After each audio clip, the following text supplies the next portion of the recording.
Satay is a word that is regularly associated with Indonesian and Malaysian food.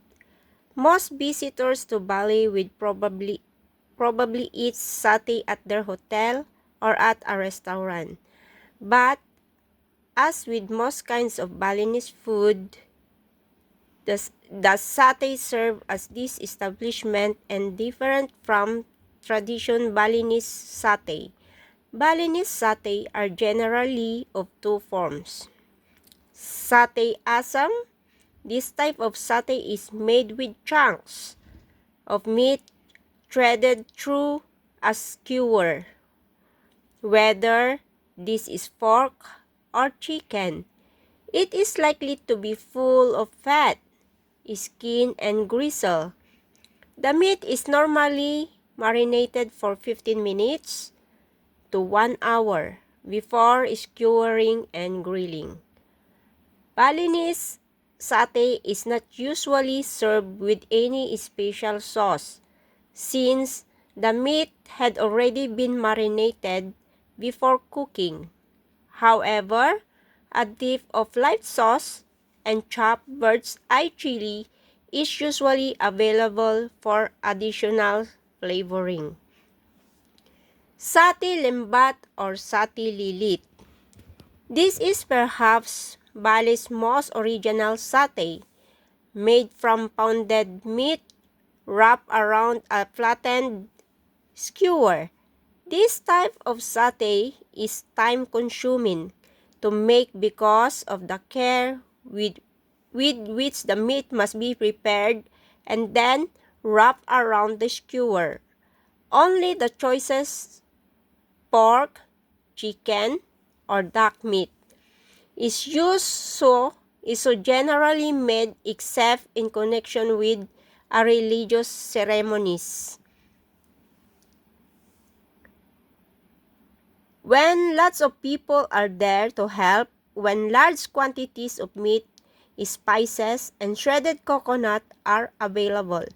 For this reason, this is not usually available at warungs. Tourists are not likely to encounter it except it is the privacy of religious celebrations. In Bali, satay is always over coconut husk.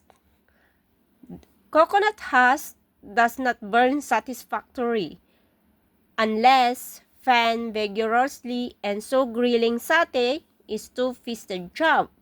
The stick of satays are held in the left hand while the fan is held on the right. Bamboo satay sticks are normally used to thread the satay meat, but sometimes in the bigger market, satay is threaded through the central stem of a coconut leaf. In a former times, in the southern part of Bali, two types of satay sticks were used. One was considered to be female. It had a broad tip and was used in normal fashion for satay lembat or satay lilit. The other, called gaje, was considered to be male. It had a sharp tip upon which a small cube of meat was skewered. Satay in ceremonies. To the Balinese, everything is important in a ceremony.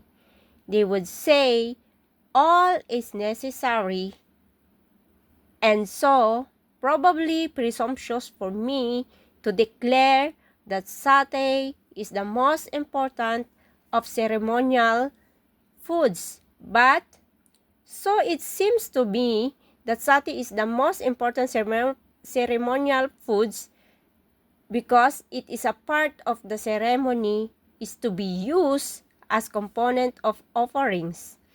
It is most likely to be satay, and the size of the ceremony is always defined by the number of sticks of satay to be made.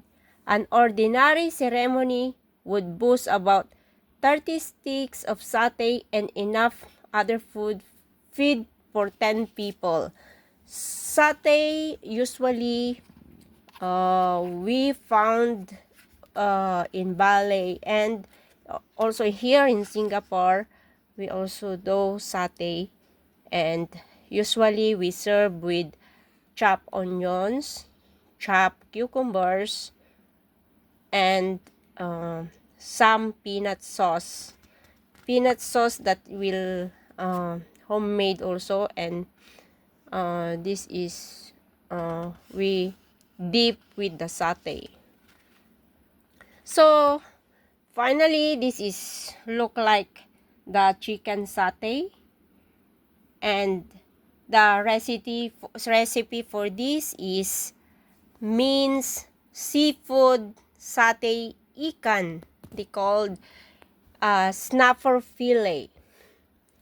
So this one, the snapper fillets, the method of this is they usually use the lemon grass or bamboo skewers and mix into a very homogeneous sticky paste. Mold 1 heaped tablespoon of mixture around the bulbous end of lemongrass stalk around the bamboo skewer. Continue until mixture is used up. Grill over for a hot charcoal until golden brown. Serve with pickled vegetable. So these guys need to put in the hot charcoal until golden brown. So we have to put lemongrass or large bamboo skewer. We need it, guys. Plus grated coconut cream, spice paste for seafood, bird's eye chili, kaffir lime, black peppercorn, salt, and palm sugar. So this one will be marinated, and then we have to mix until become paste. Then we have to put the lemon grass stalk around bamboo skewer. Continue until mixture is used up. So then we have to grill. So this is the result, guys, for the seafood satay. So this is the chicken satay, which is we usually eat here in Singapore, the chicken satay. Chicken satay, we use the chicken breast with bird's eye chili, palm sugar, spice for chicken, satay skewer, coconut oil. This all we combine chilies, palm sugar, spice paste, and salt and mix well.